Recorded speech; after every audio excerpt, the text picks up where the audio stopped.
Hello friends. आप सभी को हैप्पी इंडिपेंडेंस डे की आपको बहुत बहुत शुभकामनाएं। और हमारे देश ने 74 इयर्स ऑफ फ्रीडम को कंप्लीट किया and 75th of independence day we are celebrating today. और काफ़ी स्माइली हैं सब, काफ़ी ज़्यादा पेट्रियोटिक और काफ़ी ज़्यादा फुल ऑफ द फीलिंग ये दिन होता है हम सभी के लिए। और इसके साथ साथ सर कुछ चीज़ें हैं जो आपको आज इस वीडियो के थ्रू समझाऊंगा, कोशिश करूंगा समझाने की। आपको तो पता ही होगा कि लास्ट 1 वीक में क्या हुआ है इन अफ़गानिस्तान। अफ़गानिस्तान के अंदर एक ग्रुप है Taliban. Taliban is a political, कह सकते हैं पॉलिटिकल कम्युनिटी है जो कि एक टेररिज्म से इंस्पायर्ड है एंड वो ज़्यादा एक्सट्रीमिस्ट हैं, बहुत ज़्यादा। तो उन्होंने पिछले एक हफ्ते के अंदर, पिछले एक महीने के अंदर कंप्लीट अफ़गानिस्तान के अंदर अपना कंट्रोल कर लिया है। अब क्या होगा अफ़गानिस्तान में? अब अफ़गानिस्तान की जो टोटल सत्ता है, सत्ता कह सकते हैं या फिर सत्ता से बढ़कर अगर को बोलें कि हर घर के बाहर तालिबान के आतंकवादी खड़े हो जाएंगे। और जो एक वैल्यूज़ होती हैं, जैसे कि डेमोक्रेटिक वैल्यूज़ होती हैं या सोशली वैल्यूज़ होती हैं, उन सब का तालिबान से कोई लेना देना नहीं है। और बिल्कुल इस टाइप का माहौल होगा अफ़गानिस्तान के अंदर कि कोई घर से बाहर नहीं जा सकता, कोई अपनी मर्ज़ी से कोई काम नहीं कर सकता, कोई इनोवेटिव इंडस्ट्रीज़ वगैरह ये सब चीज़ें वहाँ बंद हो जाएंगी, इंटरनेट की व्यवस्था भी बंद हो जाएगी। ये सब चीज़ें वहाँ पे अभी तक भी हो रही थी लेकिन अब बहुत ज़्यादा हो जाएंगी। ऐसे में अफ़गानिस्तान की जो जनता है उसके ऊपर क्या गुजरेगी ये आप सब समझ सकते हो। कुछ ऐसा ही था हमारे साथ 75 वर्ष पहले जब अंग्रेज़ भारत में थे। सन 1600 में first time East India Company Surat Gujarat के अंदर आई, सिर्फ ट्रेड इंस्पायर होके कि हम ट्रेड करेंगे, क्योंकि इंडिया एक ट्रॉपिकल एरिया है, ट्रॉपिकल जोन में आता है, ट्रॉपिक ऑफ कैंसर इंडिया से होके गुजरती है। तो ये एक ऐसा एरिया है 23.5 नॉर्थ लैटिट्यूड पे कि यहाँ पे जो भी एग्रीकल्चर आप करते हो, जो भी कृषि करते हो, उसकी प्रोडक्टिविटी आपको बहुत ज़्यादा मिलती है। और उस टाइम पे India is the only nation ये कह सकते हैं जहाँ पे स्पाइसेस मिलते थे, यानी मसाले। और यहाँ का वेदर बहुत अच्छा था, यहाँ की वेल्थ बहुत अच्छी थी। और 25% ऑफ टोटल वर्ल्ड ट्रेड में इंडिया का कंट्रीब्यूशन था। Can you believe? 25% of total world. और आज कितना है? ओनली 1.5%। सोचो, आज से 400 साल पहले हमारा जो विश्व व्यापार है उसके अंदर 25% कंट्रीब्यूशन था और आज सिर्फ 1.5% है। सोचो, अगर ये 25% आज हो जाए तो क्या होगा। इंडिया का अगर 25% ट्रेड हो जाए पूरे वर्ल्ड में, तो जितनी वर्ल्ड में प्रॉपर्टी है उसकी 1/4 यानी 25% टोटल जीडीपी पूरे वर्ल्ड की वो इंडिया की होगी। कुछ इसी प्रकार थी आज से 400 साल पहले। इसीलिए अंग्रेज़ इस देश में आए। उनको पता था ये देश काफ़ी अमीर है, यहाँ पे सब चीज़ें हैं, जो भी उनके लिए फेवरेबल कंडीशंस थी वो यहाँ फुलफ़िल हो रही थी। और वो इस देश में आए। शुरू में उन्होंने इंस्पिरेशन थी ट्रेड की, उन्होंने ट्रेड किया। विक्टोरिया एक्ट आया, उसके बाद तो जो फर्स्ट चार्टर एक्ट आया था, उसके बाद तो कम्प्लीटली जो battle of Plassey, battle of Buxar दोनों हुए।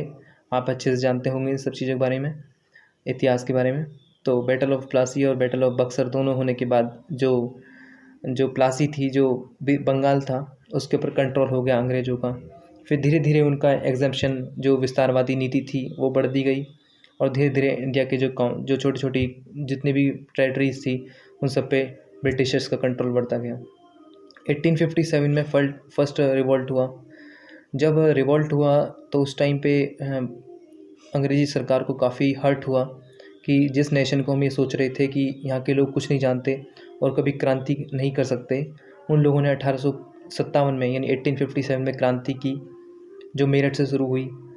तो उसके बाद एक तरीके से अंग्रेज़ी सरकार को धक्का लगा और सोचा कि अब तो सब कुछ ख़त्म करके हमें इनके ऊपर कंप्लीट कंट्रोल चाहिए, इंडियंस के ऊपर। तो 1858 में फर्स्ट एक्ट आया, वो जो ऑफ ट्रेड मतलब रेगुलेटिंग एक्ट और फिर उसके बाद तो 93 और जितने भी एक्ट आते गए 47 तक, और कंट्रोल होता गया। और कांग्रेस 1885 में जिसकी स्थापना हुई एहू होमस के थ्रू, तो उद्देश्य ये था कि किसी तरीके से इंडिया का जो जन आक्रोश है उसको दबाया जाए। कभी भी इंडियंस को ये फील ना होने दिया जाए कि जो अंग्रेज़ हैं उनका शोषण कर रहे हैं। ये विस्तारवादी नीति उनकी चलती रही। अंत तक तोड़ो बांटो और राज करो, मीन्स की डिवाइड एंड रूल की जो पॉलिसी थी वो चलती रही 47 तक। काफ़ी ज़्यादा जन आक्रोश, काफ़ी ज़्यादा जन संघर्ष पूरे भारत में रहा। कितने हजारों क्रांतिकारियों ने अपने प्राण की आहुति इस देश की आज़ादी के लिए दी। राम प्रसाद बिस्मिल, भगत सिंह, अशरफुल्ला खां, महात्मा गांधी, सुभाष चंद्र बोस, कितने नाम हैं जो कहे जा सकते हैं, जिनके बारे में लाखों घंटे बोला जा सकता है, बताया जा सकता है। वो अलग ही टाइप के लोग थे और जितना कंट्रीब्यूट उन्होंने इस देश के लिए किया उसका हम 20% भी नहीं कर पाएंगे, जितना उन लोगों ने बचपन से लेके और अपने आखिरी सांस तक इस देश के लिए कंट्रीब्यूट किया। तो ये जो दिन है 15 अगस्त का, उन सब की याद दिलाता है। उन सबको याद करना चाहिए, उनसे इंस्पिरेशन लेनी चाहिए कि उन्होंने जितना इस देश के लिए किया हमें भी उतना ही उस देश के लिए करना है। और उनकी जो उस टाइम पे प्राथमिकता थी कि किस तरीके से देश आज़ाद कराया जाए देश को, और अपने कितने क्रांतिकारियों ने अपने प्राणों की आहुति देकर अंत में इस देश को आज़ाद कराया। और आज़ादी के बाद जितने लोग थे उन्होंने खुली हवा में अपनी सांस ली। तो ये चीज़ फील होती है कि जिस तरीके से आज तालिबान है इतने टेररिज्म के टेम्परामेंट में, उस टाइम पे एक टाइम पे हम भी थे आज से 75 वर्ष पहले। और हमको एक ऐसा इन्वायरमेंट अब मिल गया जिसमें चारों तरफ शांति है, चारों तरफ प्रेम है, किसी का कोई बाउंडेशन नहीं है हमारे ऊपर। हम फ्री हैं अपनी एक्टिविटीज़ के लिए, हम कुछ भी कर सकते हैं, कह सकते हैं। और एक जो कंप्लीट बेसिक स्ट्रक्चर के थ्रू, यानी fundamental rights, fundamental duties, DPSP, इन सब के द्वारा, जो कॉन्स्टिट्यूशन के द्वारा हमें जो राइट्स मिले हैं उनके थ्रू हम ये कह सकते हैं कि हमें एक तरीके की जो लिवलीहुड है हमारी वो काफ़ी ज़्यादा ऑसम है, काफ़ी ज़्यादा ब्राइट है। और हम अपने फ्यूचर को काफ़ी ब्राइट बना सकते हैं बाय आर ड्यूटीज़। अपने मतलब कुछ भी करके हम अपनी लाइफ को अच्छा बना सकते हैं, हम किसी की बाउंडेशंस में नहीं हैं। तो ये दिन जो आता है हर साल, मैं चाहता हूँ, और एक अच्छे नागरिक से ये अपेक्षा करता है संविधान भी, कि हम इस दिन को अपने जो देश के जो क्रांतिकारी वीर हैं उनको याद करें, उनसे इंस्पिरेशन लें, और इस दिन को एक त्यौहार के रूप में सेलिब्रेट ना करें। इस दिन को कुछ इस तरीके से सेलिब्रेट किया जाए कि लाइफ टाइम हमें ये एम हमारे मन में होना चाहिए कि हमें देश के नाम को ऊपर करना है, कुछ देश के लिए भी करना है। अपने लिए तो खाना सब कमाते हैं, सब खाते हैं, सब खुश भी रहते हैं, देश के लिए भी करना है।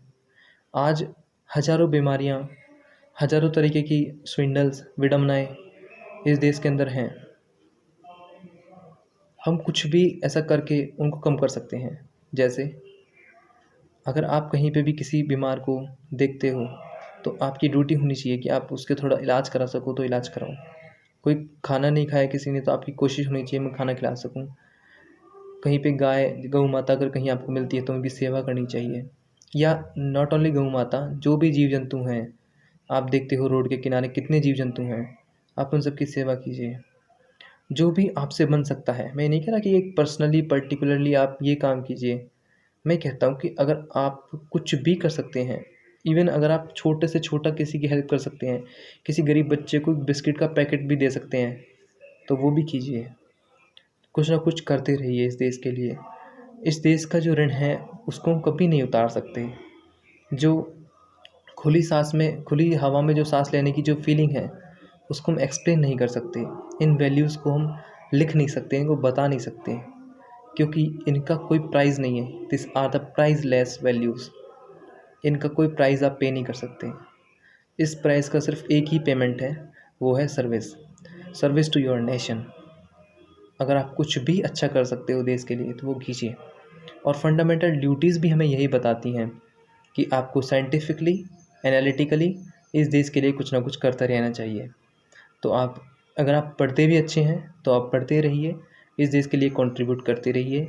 बस इन्हीं सब फीलिंग्स विशिंग्स के साथ मैं आप सबको एक बार फिर से इंडिपेंडेंस डे की काफ़ी सारी विशेष देता हूँ और होप करता हूँ कि आप सबके परिवार में सब अच्छे होंगे। कोविड-19 की जो इस टाइम पे बीमारी फैली हुई है, देश का कंट्रीब्यूट कीजिए कि मास्क लगाकर, सैनिटाइज़र यूज़ करके जो कोविड प्रोटोकॉल है उसको कंप्लीट फॉलो करके आप इस देश की सेवा कर सकते हैं।